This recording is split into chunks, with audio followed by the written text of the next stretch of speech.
नमस्कार दोस्तों, smart study में आपका स्वागत है।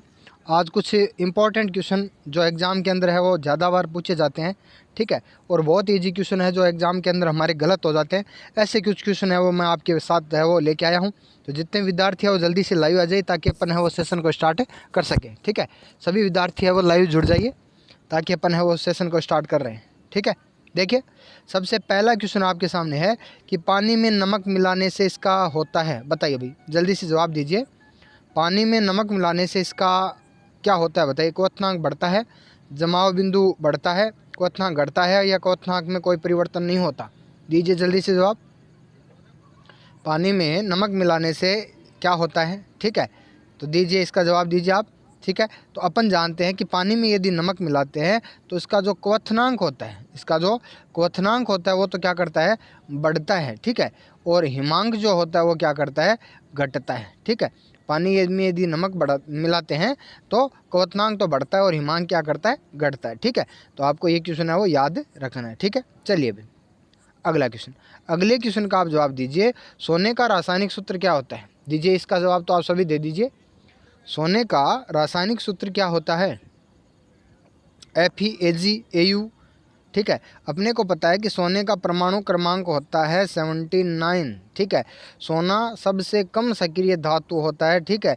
इसीलिए इसका आसानी से आभूषण है वो बनाए जा सकते हैं, ठीक है। आगे यदि अपन बात करें तो सोने का रासायनिक सूत्र क्या हो जाता है, Au हो जाता है। और इसका लैटिन नाम जो होता है वो क्या होता है, ओरम होता है, ठीक है। इसका लैटिन नाम क्या होता है, ओरम होता है, ठीक है। चलिए भाई, बहुत ही अच्छा क्वेश्चन है। अगला बहुत ही ईजी सा क्वेश्चन है। शुद्ध जल की पीएच क्या होती है, सबको पता होती है, ठीक है। बताइए भाई, कुछ ऐसे क्वेश्चन मैं आपको करवा रहा हूँ जो बहुत ही इंपॉर्टेंट क्वेश्चन है लेकिन बहुत ही इजी भी है। बताइए, शुद्ध जल की पीएच कितनी होती है, ठीक है। तो इसका सही जवाब हो जाएगा 7, ठीक है। अपने को पता है कि पीएच का मान होता है 0 से लेके 14 तक, ठीक है। 0 का मतलब प्रबल अम्लीय होता है, 14 का मतलब प्रबल क्षारीय होता है। और इन दोनों के बीच जो पीएच होती है वो दुर्बल तो अम्लीय होती है और दुर्बल ही क्या होती है, क्षारीय होती है। तो ऐसी पीएच को अपन बोलते हैं क्या, उदासीन बोलते हैं, ठीक है। तो शुद्ध जल की पीएच कितनी होती है, 7 होती है, ठीक है। चलिए भी, अगला इंपॉर्टेंट क्वेश्चन, बहुत ही अच्छा क्वेश्चन है। भारी हाइड्रोजन में और न्यूट्रॉनों की संख्या कितनी होती है, बताइए भाई। भारी हाइड्रोजन में न्यूट्रॉनों की संख्या कितनी होती है, ठीक है। अपन जानते हैं कि जो हाइड्रोजन होते हैं उसके 3 समस्थानिक होते हैं। एक तो होता है प्रोटियम, ठीक है। एक तो होता है प्रोटियम, एक होता है ड्यूटीरियम, और एक होता है ट्राइटियम, ठीक है। बताइए भाई, अब आप मुझे बताइए, आपसे पूछा गया ड्यूटीरियम का। अपने को पता है कि प्रोटियम के अंदर है वो न्यूट्रॉनों की संख्या जो होती है कितनी होती है, 0 होती है। आपको याद रखना है ड्यूटीरियम के अंदर 1 होती है और ट्राइटियम के अंदर कितनी होती है, 2 होती है, ठीक है। तो प्रोटियम का द्रव्यमान होता है 1 होता है, ड्यूटीरियम का 2 होता है और ट्राइटियम का कितना होता है, 3 होता है, ठीक है। तो इसका सही जवाब हो जाएगा 1। चलिए, अगले क्वेश्चन का आप जवाब दीजिए। वह परमाणु जिसका इलेक्ट्रॉन न तो कम हो सकता है और न ही बढ़ सकता है क्या कहलाता है, बताइए भाई। वह परमाणु जिसका इलेक्ट्रॉन न तो कम हो सकता है और न ही बढ़ सकता है, बताइए क्या कहलाता है, ठीक है। देखिए, यदि अपन बात करें तो ऐसा कम और बढ़ नहीं सकता, इसका मतलब है कि वो रासायनिक अभिक्रिया नहीं करता, ठीक है। और रासायनिक अभिक्रिया नहीं करता इसका मतलब क्या हो गया, इसका मतलब वो क्या हो गया कि अक्रिय हो गया। और अपने को पता है आधुनिक आवर्त सारणी के अंदर जो अक्रिय गैसें हैं वो 18वें वर्ग के अंदर रखी गई है, ठीक है। आप कह सकते हो हीलियम, नियोन, आर्गन, जिनॉन और रेडोन, ठीक है। ये क्या हो गई, क्रिप्टॉन और हो गया, ठीक है। तो ये क्या हो गई, ये हो गई अक्रिय गैसें, ठीक है। चलिए अभी अगले क्वेश्चन का जवाब दीजिए।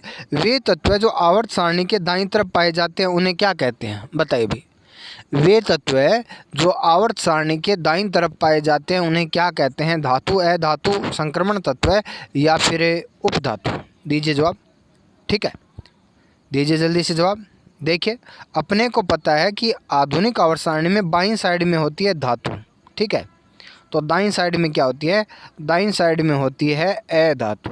दाएं साइड में क्या होती है, अधातु। आगे यदि अपन बात करें तो अपने को पता है कि डी ब्लॉक के तत्वों को क्या बोलते हैं, संक्रमण तत्व कहते हैं। और धातु और अधातु के बीच में एक टेढ़ी मेढ़ी रेखा के द्वारा क्या करती है, उपधातु है वो धातु और को अधातुओं से अलग करती है। ठीक है, तो इसका सही जवाब क्या हो जाएगा, अधातु हो जाएगा। ठीक है, चलिए अगला क्वेश्चन है, बारूद एक प्रकार का है, दीजिए जवाब। बहुत सारे एग्जाम के अंदर है वो ये क्वेश्चन आया गया है, तो आप है वो इसको जल्दी से बताइए कि बारूद क्या होती है, बारूद है वो क्या होती है। ठीक है, तो अपने को पता है बारूद क्या होती है, बारूद होती है एक मिश्रण। और आपसे क्वेश्चन एग्जाम के अंदर वायु का भी पूछा गया है। ठीक है, आपसे एग्जाम में वायु का भी क्वेश्चन पूछा गया है, तो आपको वायु का क्वेश्चन है वो भी याद रखना है आपको कि वायु जो होती है ना, वायु जो होती है वो भी क्या होती है कि मिश्रण होती है। ठीक है, जल के बारे में यदि आपसे पूछा जाए तो जल जो होता है वो क्या होता है कि यौगिक होता है। ठीक है, जल क्या होता है कि यौगिक होता है, तो इसका सही जवाब हो जाएगा मिश्रण। ठीक है, चलिए भाई अगला क्वेश्चन है, शुष्क बर्फ का रासायनिक सूत्र क्या होता है, दीजिए जवाब। शुष्क बर्फ का रासायनिक सूत्र क्या होता है।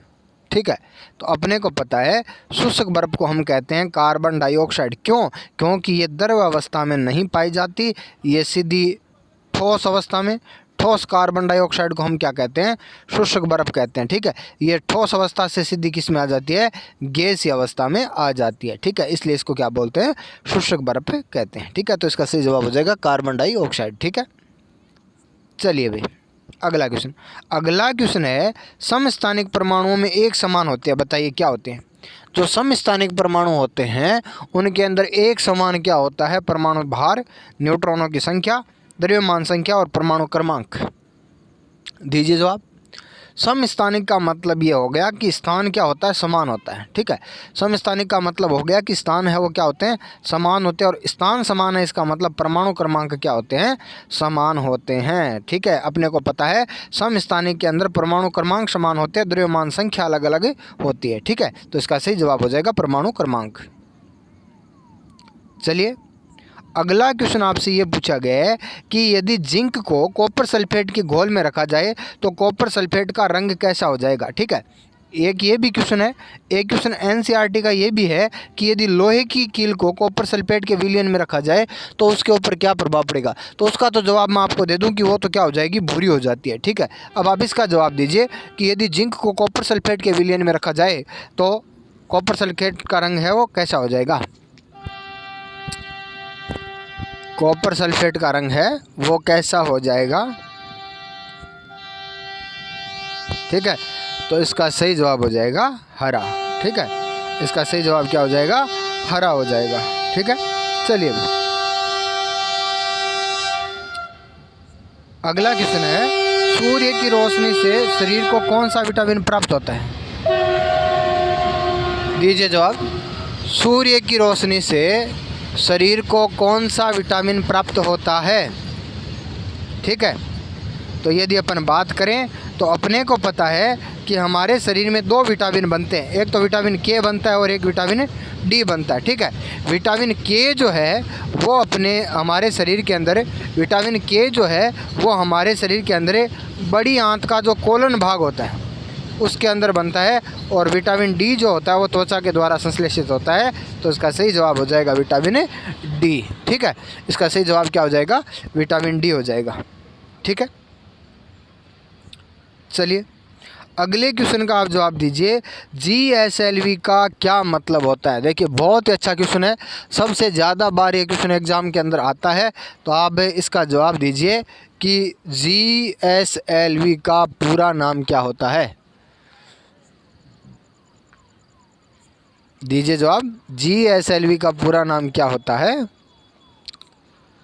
तो इसका सही जवाब हो जाएगा GSLV का पूरा नाम होता है, GSLV का पूरा नाम होता है जियो सिंक्रोनस सैटेलाइट लॉन्च व्हीकल। ठीक है, जियो सिंक्रोनस सैटेलाइट लॉन्च व्हीकल। ठीक है, चलिए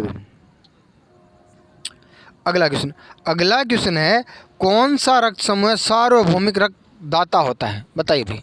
इसमें सार्वभौमिक ग्राही दोनों बताइए आप। पहले तो इसका जवाब दीजिए कि कौन सा रक्त समूह होता है जो सार्वभौमिक दाता होता है, फिर इसी क्वेश्चन का एक बहुत इंपॉर्टेंट क्वेश्चन बनता है कि सार्वत्रिक ग्राही कौन सा होता है।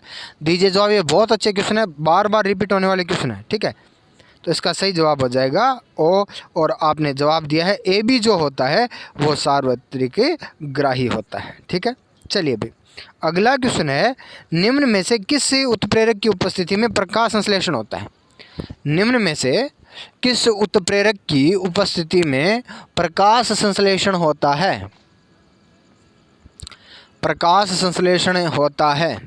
ठीक है, यहाँ पर पूछा गया उत्प्रेरक। ठीक है, अपने को पता है कि क्लोरोफिल जो होता है वहाँ पर प्रकाश संश्लेषण होता है। क्लोरोफिल के अंदर क्या होता है? प्रकाश संश्लेषण होता है। और प्रकाश उत्प्रेरक वो होता है जो किसी रासायनिक अभिक्रिया के वेग को क्या करता है? बढ़ाता है, या अपन कह सकते हैं रासायनिक अभिक्रिया के वेग को प्रभावित करता है। तो इसका सही जवाब हो जाएगा सूर्य का प्रकाश। ठीक है, इसका सही जवाब क्या हो जाएगा?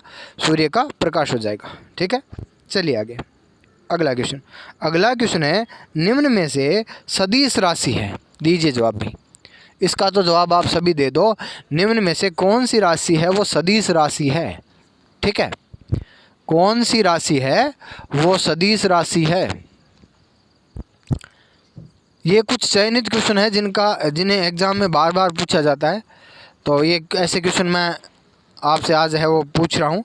देखिए, जब मैंने आपको कार्य ऊर्जा शक्ति वाला टॉपिक पढ़ाया था, कार्य ऊर्जा शक्ति वाला टॉपिक पढ़ाया था, तो मैंने आपसे ये कहा था कि कार्य ऊर्जा और शक्ति तीनों जो है वो अदिश राशियाँ होती हैं। ठीक है, तो यहाँ पर सदिश राशि कौन सी होगी? बल हो गई। ठीक है, अब जल्दी से आप बताइए, जिस विद्यार्थी के 13+ क्वेश्चन सही हो रहे हैं, यानी 13 या 14 या 15 क्वेश्चन सही हो रहे हैं, उसकी तैयारी इस समय एकदम, क्योंकि मैंने बहुत ईजी क्वेश्चन आज डाले हैं, जो उसकी तैयारी है वो एकदम सही चल रही है। ठीक है, आपकी तैयारी कैसी चल रही है यही जांचने के लिए मैंने आज आपका है वो एक पूरे सिलेबस का छोटा सा टेस्ट लेने की कोशिश की है। ठीक है, तो आप जल्दी से बता दीजिए कि आपके कितने क्वेश्चन है वो सही हो रहे हैं। ठीक है, जिनके 13+ क्वेश्चन सही हो रहे हैं उनकी वास्तव में तैयारी है वो अच्छी मानी जाएगी। ठीक है, चलिए दोस्तों, मिलते हैं अगले टेस्ट के अंदर। ठीक है।